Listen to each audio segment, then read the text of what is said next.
All right, so let's get started. Good morning, everybody. I'm Marguerite Crespillo, and welcome to Tuesday Tuneups. We teach these classes every single Tuesday at 9 a.m. Pacific time, and they are open to anyone with any company. So feel free to hop in, join us when you can, join us when you can't. And we love to have you here. If there are topics you would like me to cover, please don't hesitate to PM me. I've been in real estate for 30 years, coming up this December.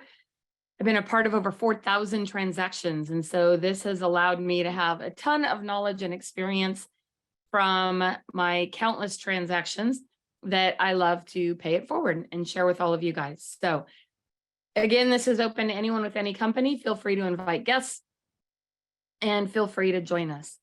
We are currently putting the recordings on YouTube when they're done, but we are looking to moving those into our portal soon. So I do encourage you to go follow me on YouTube and subscribe there. And that way you can get updated on any of the newest videos coming out. So again, if there's any particular topics that you would love for me to train on, don't hesitate to shoot me a message. I'm always looking for new content and new ideas and new, figuring out what you guys are actually needing out there in the world right now. So I have survived this market and many, many others. So I've survived just about every kind of market. So keep in mind that I am in charge of my own economy in my world, and it's up to me to build whatever version of success I want to build, right? And I hear a lot of people out there complaining about different things, issues, market challenges, complaining about agents, complaining about whatever. But what I can tell you is that what you focus on expands. And every market, in every single market, what I can tell you is superstars are created because people find out how to overcome obstacles and challenges and find ways to produce at the level that is comfortable for them. I remember in 2005 and 6 when the market was cranking hot like it was last year. And all of a sudden, August of 2006, I put a house on the market, and 2 weeks later, we had no offers, no showings, no nothing. That was genuinely the beginning of the market shifting. Now, we didn't know that at the time, but what we had to do is we had to adjust and adapt, right? So that's what's really most important,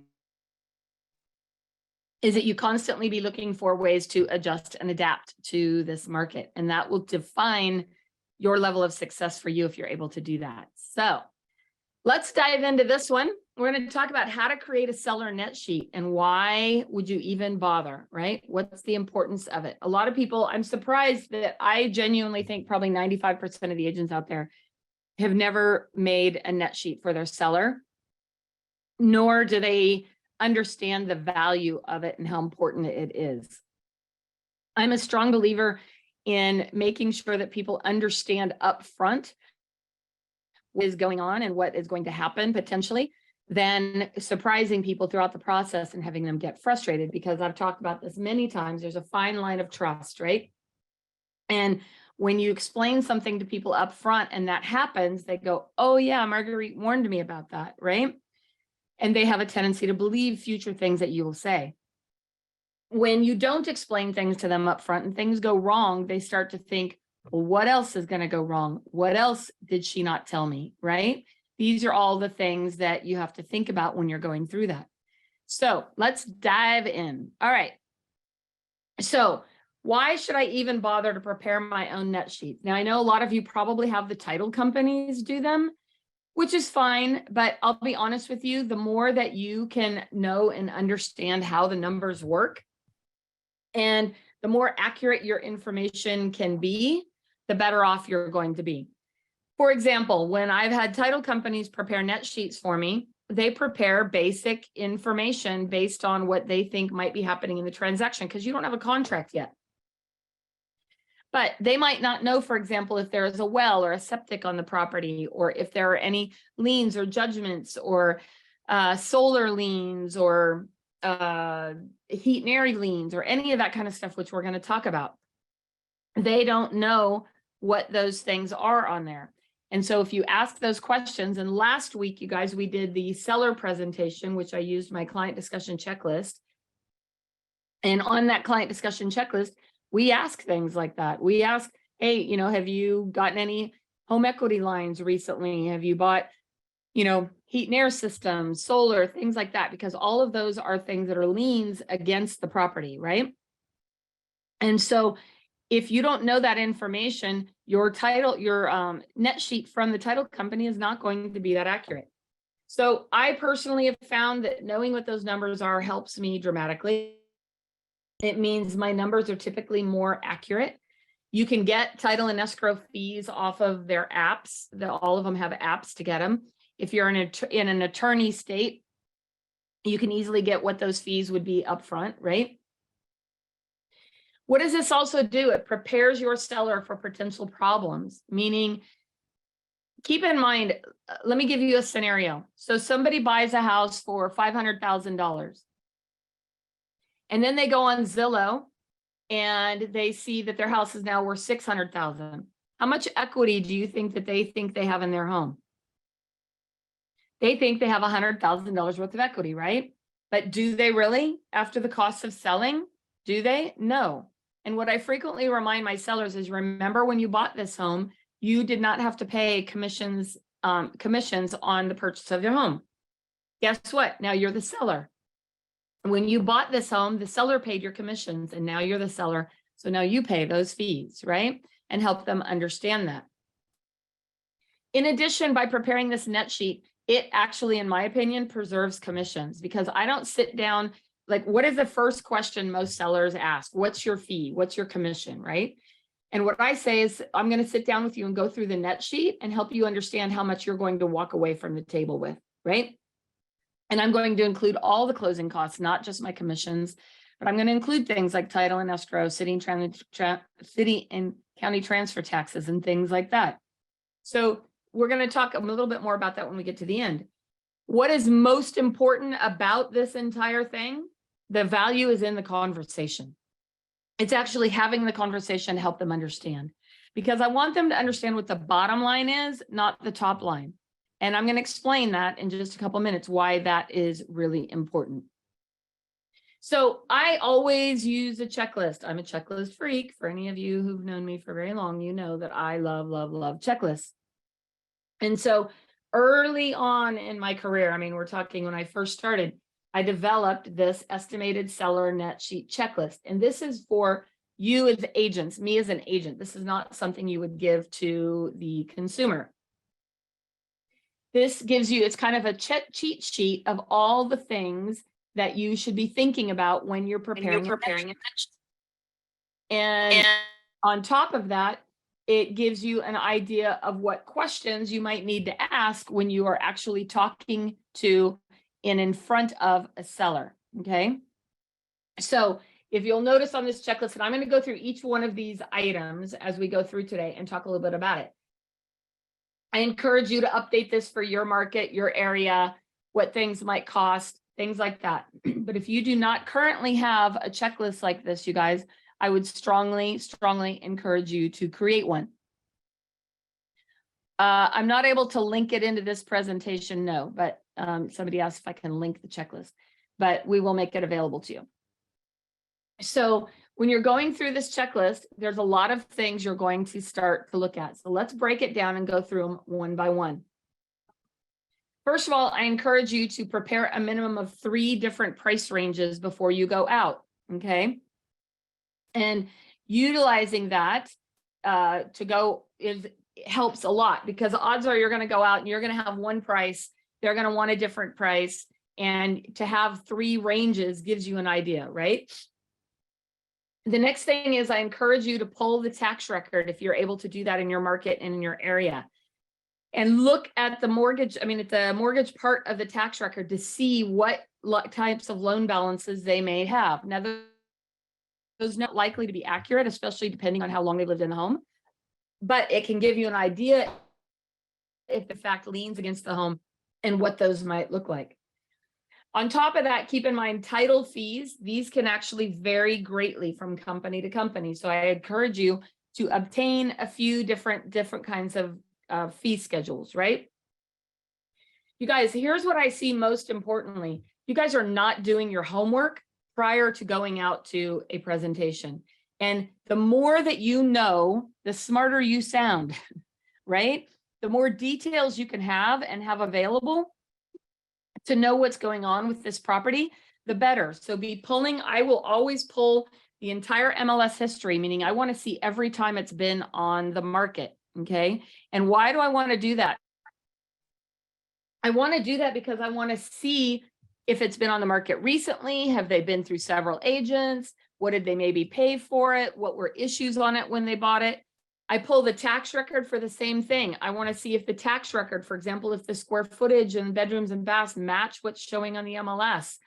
I want to see how long they've owned it, if there have been any types of recorded liens, if the owner's names match who you're speaking to, right? This is all critical information that you really want to make sure you're checking out when you are going and preparing for a listing appointment. Okay, so the next one is, the next section is escrow fees. Again, if you're in an attorney state, this could be different. But in an attorney state, you're going to put down what those costs might be, okay? Line 5, brokerage fees. Again, this is where people always get hung up. They're like, oh, I'm uncomfortable having this conversation. So what do I do when I'm sitting down with a seller and they ask me what my commissions are? I actually whip out a net sheet and I say, okay, let's go over what the costs of selling are, Mr. and Mrs. Seller. You might remember when you bought this home that the commissions were paid by the seller. Well, now you are the seller, right? And so with that, you're going to pay those fees. So as you'll see on this net sheet, I've broken it down between what we think we can sell your home for based on the current comps, your loan balance, and Mr. and Mrs. Seller, is this your loan balance? Is your loan balance $388,000? They'll go, oh no, we've paid that down quite a bit. It's $360 or it's whatever, you know, whatever that might be. By the way, have you had any seconds? Have you done a home equity loan or done a home improvement loan? It's the perfect time to ask, because what you don't want to find out, what you guys might start seeing in these changes in the market, is short sales, meaning they owe on it more than they can sell it for. And especially if somebody's bought in the last couple of years, they did a FHA 3% down, or they did a no money down loan. And then they went out and they, you know, got a home equity line to put in a pool in the backyard. So they owe more than they can sell it for. And that'll be a whole different class and conversation. But you want to break down the brokerage fees. And I usually will break it down between the listing side and the buyer side. Notary fees. Watch out for traveling notaries, extra surcharges. Notary fees have been increasing quite a bit, which I understand, but you need to be prepared for that. There's a lot of what we call garbage fees on the title and escrow end. And so what they did, and this is classic, actually, a lot of people have said, oh, they don't want to pay X amount of commission. So they said, okay, we'll charge this amount. And then guess what they do? They charge all kinds of garbage fees, okay? So that make up for it. So figure out what your notary fees on average are. Nothing is telling you it's going to be exact. And I don't tell the seller that either. I say this is an estimate based on what we think we can sell your house for and based on the current fees. Once we actually get offers on your home, we will do a new net sheet so that we can compare apples to apples, right? And then you will get an actual estimated net sheet from the title company right before we close. So I explain all of that to them. Let's talk about this other, these are all on that checklist. For example, recording fees. Again, pay attention to how many loans are on the property, because recording fees can be per loan. Courier, FedEx fees, demand fees, how many loans will need demands, reconveyance fees. These are all a lot of the fees that come up on your net sheets. One thing you guys could even do is request copies of your net sheets, which you should always be doing prior to close of escrow, but request copies of the net sheets for your client. Sit down and study them, review them, ask what these fees are for so you know what they're for. Marketing fees. Now, I haven't done this in a few years, but I'm looking at doing it again. Back in the day, we used to charge a $395 marketing fee on top of our commissions, and some loans wouldn't allow it. But either way, It's something we haven't done in a bit, but it is an option. I know many people out there are doing it. I would include home warranties, even if your seller is not planning on paying for it. We tell them that we want them to focus on the bottom line, not get caught up in what they pay or don't pay. I see agents so many times say, well, that's not typical for our area or our market. I'm like, well, nothing is typical. Everything is negotiable. Well, no, in our market, this is what is standard. Doesn't matter what is standard. Last I checked, every single thing in a purchase contract and a listing agreement is negotiable. So I always want to prepare my client for the worst case scenario, right? I want to show them a number that they will hopefully get more than that rather than less than that. Is there transaction coordinator fees? Is there a well inspection required in your particular area or for that home, right? Is there a septic inspection and does it need to be pumped? Almost always. What does that cost? If you guys don't know what some of these costs are, I really encourage you to go out and check it out. Termite inspection and reinspection, is that going to be required? And people go, well, the buyer does that. Well, it depends on the market. I know a lot of people coming from the Bay Area here in California, down there where they were having crazy offers all the time. All these inspections were actually done up front by the seller so that the seller was prepared and so that the buyer wasn't coming in and nitpicking and renegotiating partway through the deal. So termite inspection and reinspection cost is usually $150 or so. I always put $1,000 in as an estimate for repairs, even if we don't need it, okay? There may be the cost of a roof inspection and certification. And a lot of these things are things that when you go to see the home, you might scratch it off or you might add it in, right? When you pull up and all the eaves are damaged and the roof looks like it's caving in, you're going to want to have a roof inspection and certification, and there's probably going to be roof repairs. Is there going to be an HVAC inspection required or a chimney inspection required, right? These are all things that may be required on this transaction. Natural hazards reports, typically $100 in our market, might be different in your area. What kind of home inspection repairs might be needed? I, again, will usually put $1,000 estimate in, even though we might not need it. Are there any outstanding taxes due? Outstanding interest due, right? So some of these things you may or may not know. If you have an idea of them, put an estimated amount in there. If you don't know what that is, then you can always leave it blank, but maybe highlight it to ask the question. The biggest reason you guys need to think about this is imagine that you have a seller who's expecting to get $100,000 out of their home to go buy another home. And then you find that they find out after all the costs of selling, they're going to walk away with $60,000. It can make a big difference, right? So it's really important that you go in and you make sure that you're giving them some sort of an estimate, okay? Because this needs to be used as well if they're thinking about buying a replacement property or if they're moving out of state, right? These are all important things.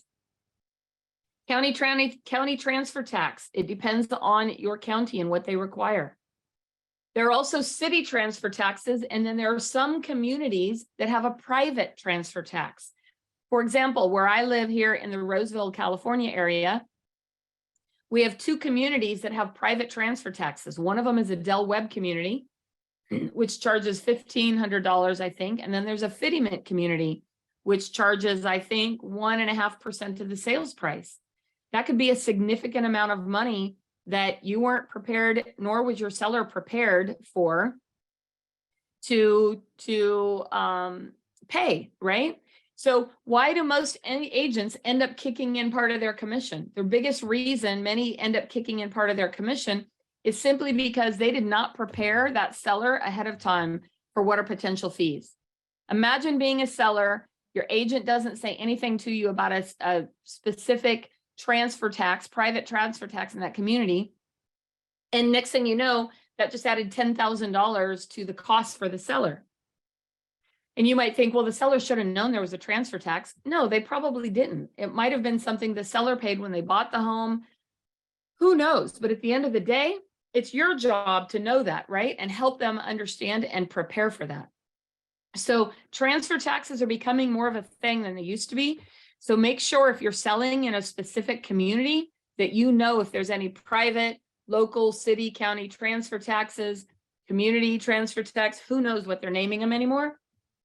But the bottom line is you want to really, really make sure that you know what those are in a particular area. Okay. So the next one talks about any FHA non-allowable fees or VA non-allowable fees, which is not quite as applicable as it used to be. But if it applies in your area, you'll want to check with your lender. Drawing fees. So let's talk about two different scenarios. And, you know, I know this is an old slide, you guys. So I realize the price points are probably a lot higher. And if they're in your area, just times 10 it.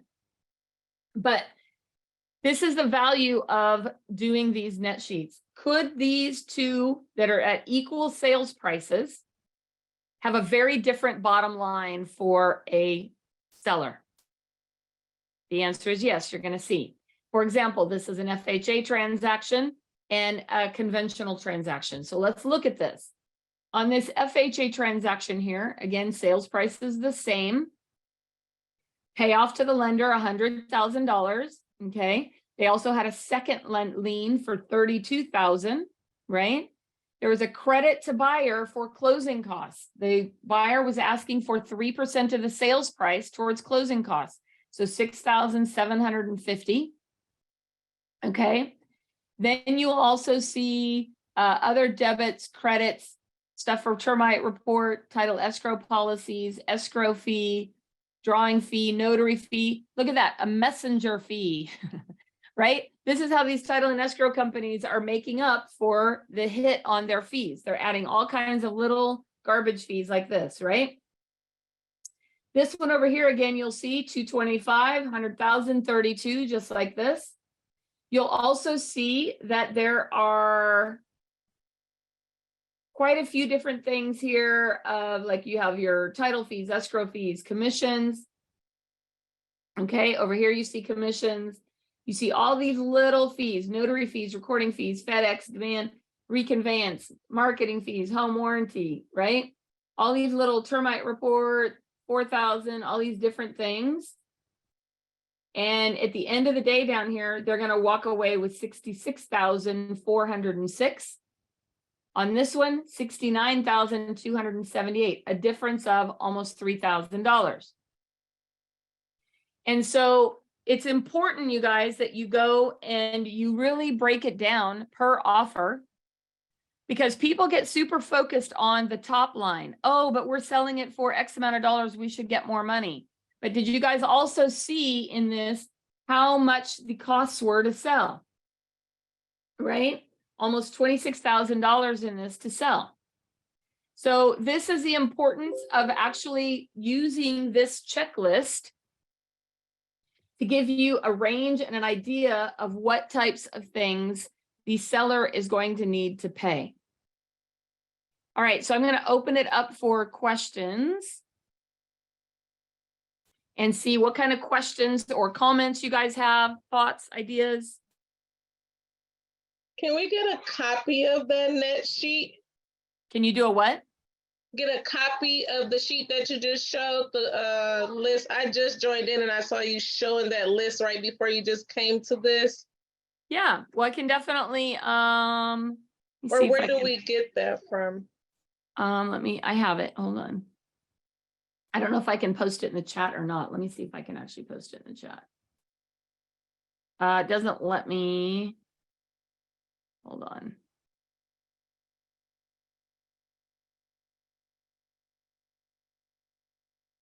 Let me see if I can post a link to it.